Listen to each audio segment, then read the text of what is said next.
Good evening everyone, তোমরা সবাই কেমন আছো? আমি ভালো আছি।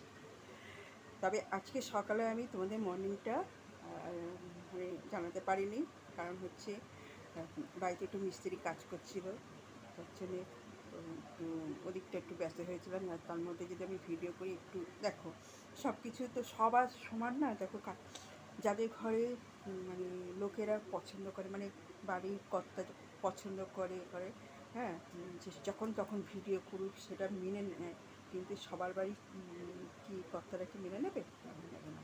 এবার বাড়িতে মিস্ত্রি এসে মিস্ত্রি কাজ করছে, তার মধ্যে আমার রান্না এইসব টুকটাক তাদের কাজগুলো দেখায় করা, সমস্ত কিছুর মধ্যে যদি ভিডিও করি সেটা ভালো লাগে না, ঠিক আছে? তো তা আমাকে যখন ভিডিও করতেই হবে, সেটা আমি আমার সময় বুঝে আমি ভিডিও করব।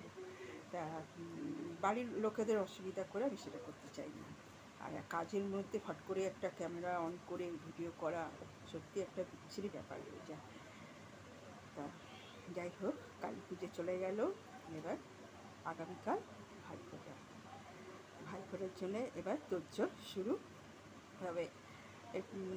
আমি সন্ধ্যের পর থেকে ব্যস্ত হয়ে যাবো, একটু ভাইফোঁটার একটু কেনাকাটা করবো, মিষ্টি মিষ্টি টুকটাক, কেন ভীষণ ভিড় হবে। এখন যদি না আমি কিনি না, কালকে সকালে যদি আমি কিনতে যাই সময় করে উঠতে পারবো না। তার মধ্যে খাবার টাবার বানানো করা এইসবগুলো একটা থাকি কাজ, সেই জন্যে আমি ওই সন্ধ্যের পরে বেরোবো ভাইফোঁটা কিনে, একটু মিষ্টি মিষ্টি টুকটাক। তারপরে কালকে বৃহস্পতিবার, ফুল টুল কেনা, অনেক কিছু কাজ, তা সেইগুলো সব করতে একটু সময় লাগবে।